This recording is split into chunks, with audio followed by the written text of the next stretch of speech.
O ministro Fernando Haddad, ele concedeu uma entrevista hoje no programa Bom Dia Ministro do governo federal, já repercutindo essa questão da taxa de juros. Ele falou muito dessa relação dos gastos que o governo tem, mas falando dos gastos do governo anterior, né, falando bastante. Vamos ver o que disse o ministro Fernando Haddad, ministro da Fazenda Fernando Haddad, hoje de manhã, sobre a repercussão da elevação da taxa de juros. Vamos ver. Você não pode, na presidência do Banco Central, dar um cavalo de pau depois que você assumiu. Isso é uma coisa muito delicada. Quer dizer, o novo presidente, com os novos diretores, eles têm aí uma herança a administrar, mais ou menos como eu tive uma herança a administrar em relação ao Paulo Guedes. Não foi fácil você manter o país funcionando depois de 2022. Em 2022, foi feito um estrago nas contas públicas brasileiras para garantir o resultado eleitoral que você não pode imaginar. Imagina vocês, os estados que estão reclamando hoje de um governo que só repassa recurso, chegaram a ter 40 bilhões de reais tomados dos seus cofres para baixar, durante o período da eleição, o preço da gasolina. Como o preço da gasolina chegava a R$10 o litro, em algumas localidades do Brasil, 8, 9, R$10 o litro, o Bolsonaro, no desespero, pegou o dinheiro dos governadores e repassou para a bomba, para diminuir o preço. Você imagina o que foi administrar essa loucura? Uhum. Aqueles auxílios todos que eram dados na véspera da eleição, para taxista, caminhoneiro, que também era um dinheiro que foi pago ali na boca de urna, praticamente, né? Como é que administra isso? O consignado da Caixa Econômica Federal, para quem recebia auxílio emergencial, foram 11 bilhões de rombo. Tudo isso teve que ser administrado.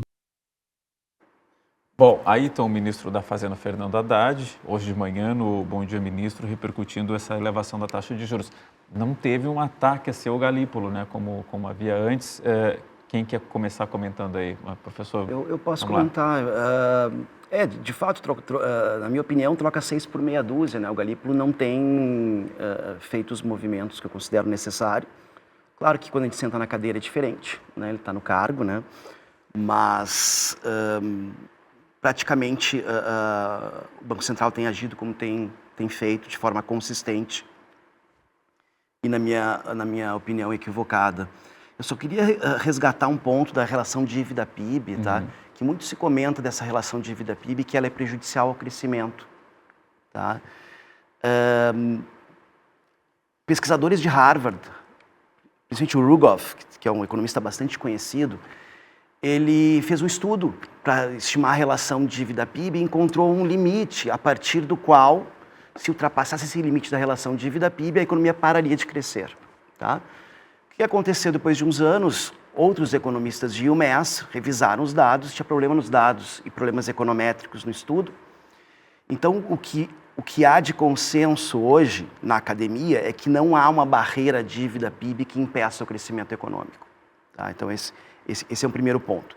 Segundo ponto é que se a gente se preocupar só com dívida e déficit fiscal, a gente vai perder mais uma oportunidade de gastos em infraestrutura. O Brasil precisa melhorar a sua infraestrutura, precisa de investimento público. Mas aí seria aumentar gastos, né? Ou investimentos públicos em infraestrutura. Qual é o problema quando se fala, vamos ter que conter o déficit público? Sim. O grande problema é onde cortar. Onde geral se corta são em segmentos mais frágeis do governo. Então vai se cortar a educação, saúde, gastos sociais.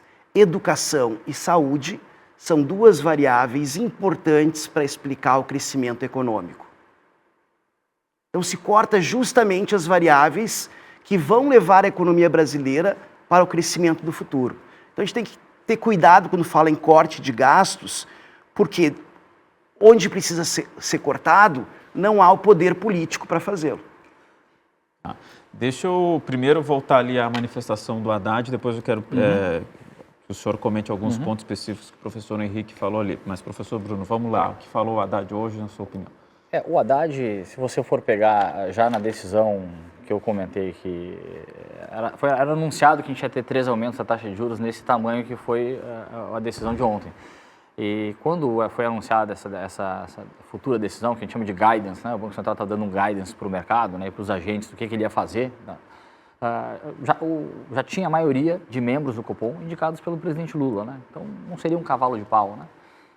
Se ele quisesse, né, se você quisesse votar de forma irresponsável, dizer, o Brasil não precisa aumentar a taxa de juros, os indicados pelo governo Lula já eram maioria dentro do Copom, né?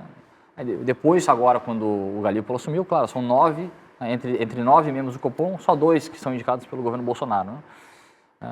A questão do ministro Haddad ali é que ele está querendo tirar um pouco da sua própria responsabilidade, né, e dizer assim, olha, é verdade, vieram vários aumentos em 2022, né, que várias promessas foram feitas também, que não cabiam dentro do orçamento, mas eram promessas, né? Agora, antes do presidente Lula assumir o governo, a gente teve aquela PEC da transição, que foi gestada também pelo governo Lula, né? Pediram, a gente tem que ter uma PEC de mais ou menos 200 bilhões, não sei como é que a gente vai pagar essa festa, mas alguém vai pagar essa conta, de mais ou menos 200 bilhões, que a gente vai aprovar antes de assumir, porque a gente tem que recompor os gastos sociais, né? Essa foi a justificativa, mas deu no que deu, né? A gente já começou o governo pisando no acelerador, né? Em geral, como é que funciona, né? Quando precisa arrumar a casa, nos primeiros 2 anos você arruma a casa, né? É mais contido. Depois, como tem um ciclo eleitoral, você até pisa no acelerador um pouco, né? Chegando próximo da eleição. Sim. O que foi feito ali, não, vamos pisar desde o início no acelerador, agora a gente vai aumentar ainda mais. E foi feito no governo anterior, se pisou bastante também, né? No final, né? Você está dizendo, no 2022, né, se pisou no acelerador, né? Mas eu estou dizendo, o governo Lula já começou pisando no acelerador em 2023, 2024, agora 25, 26, a gente não tem como imaginar que ele vai frear, né? Sim, isso dificulta o trabalho do Banco Central. Começa a se aproximar a eleição, a popularidade está em queda, quem vai querer reduzir gastos, né? E aqui a gente não está, como eu discordo do Henrique, porque a gente não reduz gastos, né? O Brasil não corta gastos. Dificilmente o Brasil corta gastos, né? O Brasil, no máximo, a gente mantém o gasto congelado, ou ele cresce a inflação. Agora, cortar gastos mesmo, a gente não corta.